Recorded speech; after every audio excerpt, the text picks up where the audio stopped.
सुप्रभात बच्चों। हिंदी व्याकरण के एक और सत्र के साथ मैं रेणु प्रीति आपके सामने प्रस्तुत हूँ। तो आज हम पढ़ेंगे हिंदी व्याकरण के अंतर्गत वचन के विषय में।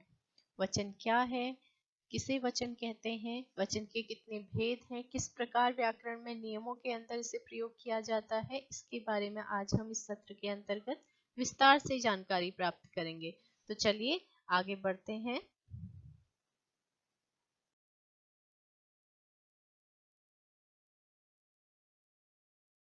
यहाँ पर आपके सामने एक चित्र प्रस्तुत है जिसमें आप देख पा रहे हैं कि एक बिल्ली, चार बिल्लियां, पुस्तक और पुस्तकें।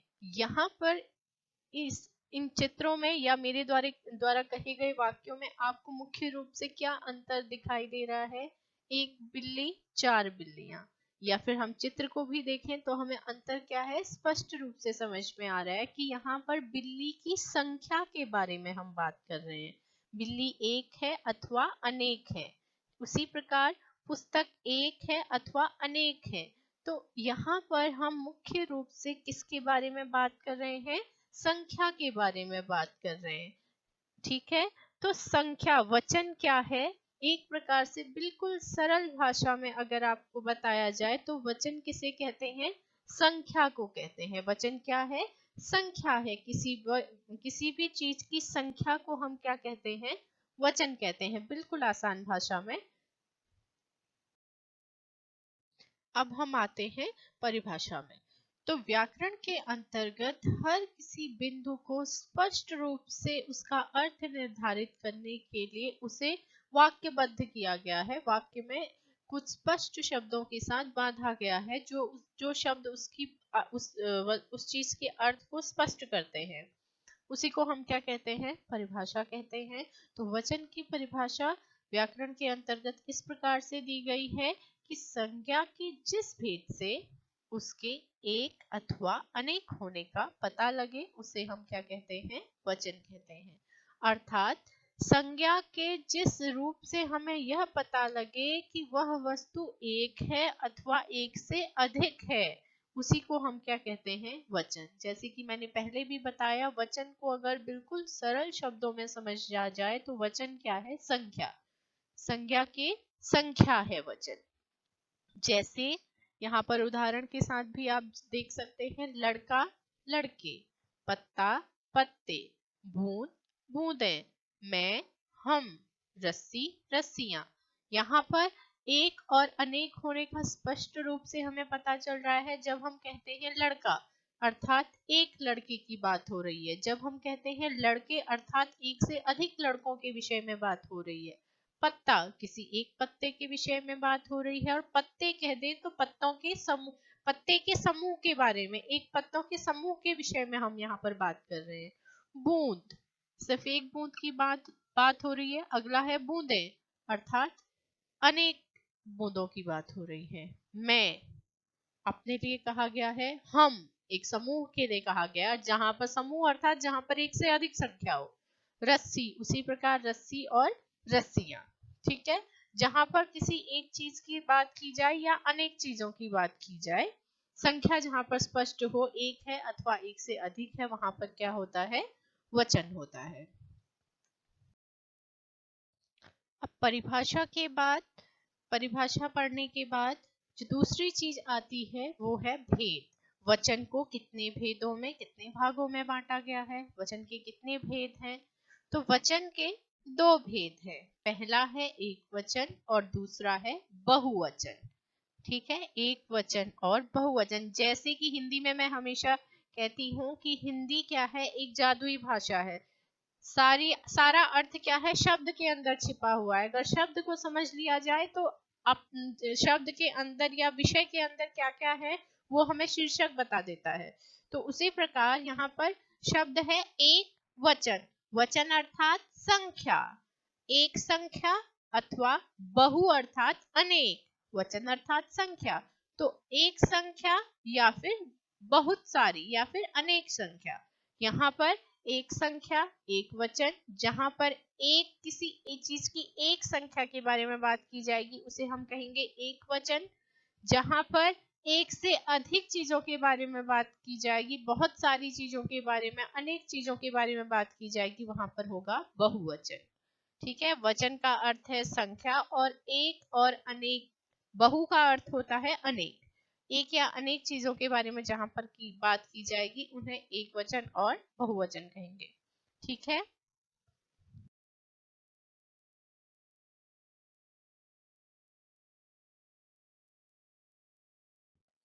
अब सबसे पहले वचन के भेदों के अंतर्गत हम सबसे पहले एक वचन के बारे में पढ़ते हैं। एक वचन क्या है? जिस संज्ञा शब्द से उसके एक होने का बोध हो उसे एक वचन कहते हैं। ठीक है, जहां पर जो संज्ञा शब्द यह बताए कि वह एक है उसे एक वचन कहेंगे। एक की संख्या का बोध हो, जहां पर भी आपको किसी एक संख्या का बोध हो वह क्या है? एक वचन है। स्पष्ट यह है कि जहां पर भी किसी एक संख्या का बोध हो, एक संख्या के बारे में पता चले, वहां पर क्या होता है? एक वचन होता है। जैसे यह पुस्तक मेरी है, यह पुस्तक मेरी है। तो यहाँ पर पुस्तक शब्द से हमें क्या पता चल रहा है कि किसी एक पुस्तक के बारे में बात की जा रही है। वैसे ही मैं सेब खा रहा हूं, यहाँ पर सेब शब्द से पता चल रहा है कि एक सेब की बात हो रही है।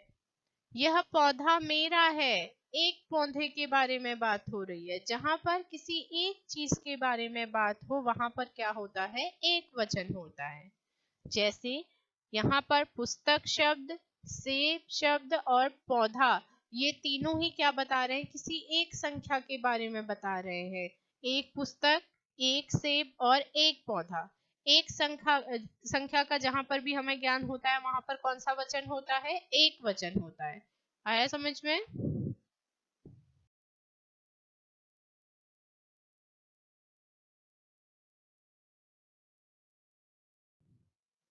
अब उसी के बाद वचन का दूसरा भेद है बहुवचन। बहु अर्थात अनेक, जहां पर अनेक संख्याओं के बारे में बात की जाती है।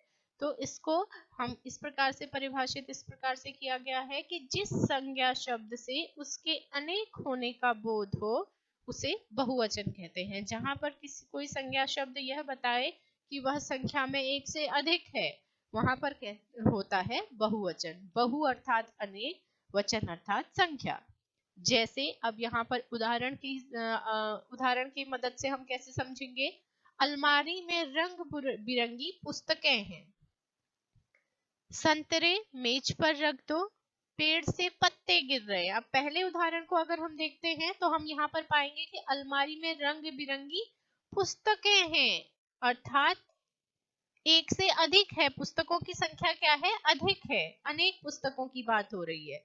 उसी प्रकार संतरे मेज पर रख दो, संतरे शब्द हमें क्या बता रहा है? चित्र को देखकर भी हम बता सकते हैं और वाक्य से भी हमें पता चल रहा है कि संतरों की संख्या क्या है? एक से ज्यादा है, अधिक संतर, अनेक संतरों की बात हो रही है यहाँ पर। पेड़ से पत्ते गिर रहे हैं, पत्ते अर्थात एक से अधिक पत्तों का समूह है। तो यहाँ पर अनेक संख्या होने की वजह से कौन सा वचन है? बहुवचन है। बहुवचन, एक से अधिक संख्या होने की वजह से कौन सा वचन है? बहुवचन है। ठीक है, यहाँ पर पुस्तकें शब्द, संतरे शब्द और पत्ते शब्द क्या है? बहुवचन के उदाहरण हैं।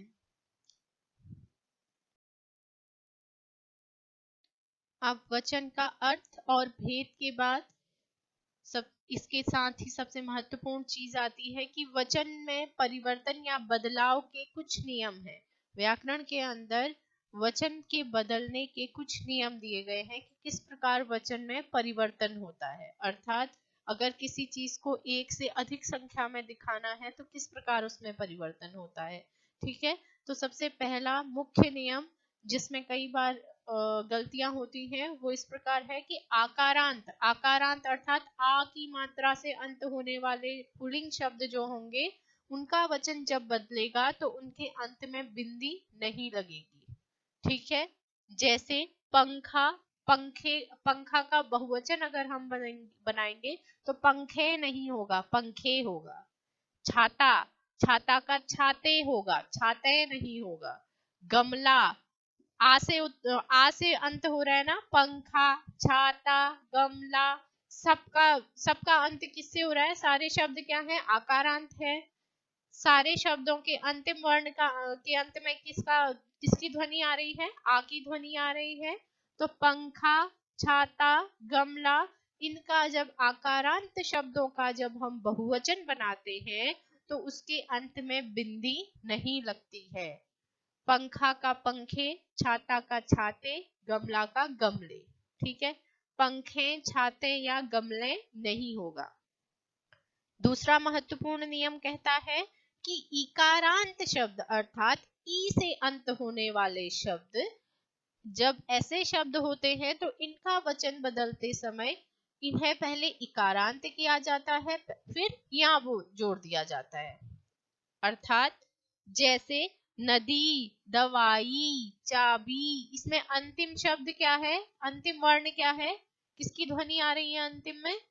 बड़ी ई की आ रही है ना, ई की ध्वनि आ रही है। तो सबसे पहले ध्यान ये रखना है कि ऐसे शब्द जहां पर भी आए जो कि इकारांत हो, उनका जब हम बहुवचन बदले तो सबसे पहले बड़ी ई की मात्रा क्या हो जाएगी? छोटी हो जाएगी और उसके अंत में या लगा दिया जाएगा।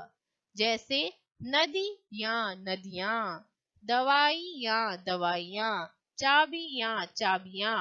अब यहाँ पर बड़ी ई को ई रख के या नहीं लगेगा। बड़ी ई को पहले आपको छोटी ई की मात्रा में बदलना है, उसके बाद उसके अंत में या लगाना है। नदियां, दवाइयां, चाबियां, ये नहीं होगा। नदियां, दवाइयां और चाबियां होगा। ठीक है। अब यहाँ पर इसी के साथ साथ इन दो आकारांत और इकारांत नियम के साथ साथ ही वचन में बदलाव करने के साथ और कुछ महत्वपूर्ण बातें हैं जिनका ध्यान देना आवश्यक है। वो बिंदु क्या है कि आदरणीय लोगों के लिए सदैव बहुवचन का प्रयोग होता है। जो लोग हमसे बड़े हैं, जिन्हें हम आदर पूर्वक, जिनको हम संबोधित कर रहे हैं, ऐसे लोगों का नाम लेते हुए भले ही वो एक ही क्यों न हो, उनके लिए हम बहुवचन क्रिया का प्रयोग करते हैं। ठीक है। जैसे माताजी आ रही हैं, माताजी एक है लेकिन क्रिया कौन सी होगी? बहुवचन की प्रयोग होगी। दादाजी बगीचे में घूम रहे हैं, माँ खाना बना रही हैं। ठीक है, हालांकि दादाजी और माँ एक है संख्या में, लेकिन क्योंकि वो हमसे बड़े हैं, हम उनका संबोधन आदर से कर रहे हैं, तो इसलिए उनके अंत में जो क्रिया होगी वो बहुवचन की होगी। कुछ शब्द हमेशा बहुवचन के रूप में प्रयोग किए जाते हैं, जैसे हस्ताक्षर, आंसू, दर्शन और बाल।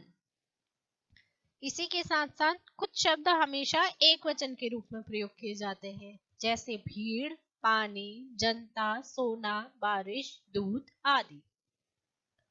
व्यक्तिवाचक एवं भाववाचक संज्ञाएं भी हमेशा किस में प्रयोग होती हैं? एक वचन में प्रयोग होती हैं, जैसे गंगा, हिमालय, प्रेम, घृणा आदि। तो इनसे जब भी वाक्य बनेंगे तो ये एक वचन में प्रयोग होंगी। वचन बदलते समय बड़ी ई और ऊ की मात्राएं बदलकर छोटी ई और छोटा ऊ हो जाती हैं। जैसे दवाई का हमने पहले उदाहरण देखा था, दवाइयां, वधु, बड़े ऊ को भी हम छोटे ऊ में बदलते हैं, वधुएं, बिल्ली का बिल्लियां, इस प्रकार से। ठीक है। तो ये कुछ और नियम है जिनका ध्यान हमें वचन बदलते समय रखना चाहिए। अब यहाँ पर आपको वचन में जो हमने सीखा उसी से संबंधित अभ्यास कार्य दिया जा रहा है कि पहला प्रश्न है कि निम्नलिखित वाक्यों को बहुवचन में बदल कर लिखिए। यहाँ पर जो भी संज्ञा है वो एक वचन में दी गई है, जिसका प्रयोग आपको बहुवचन में बदल कर करना है। जैसे नदी बह रही है, नदी क्या है? एक वचन। लड़का पढ़ रहा है, एक वचन।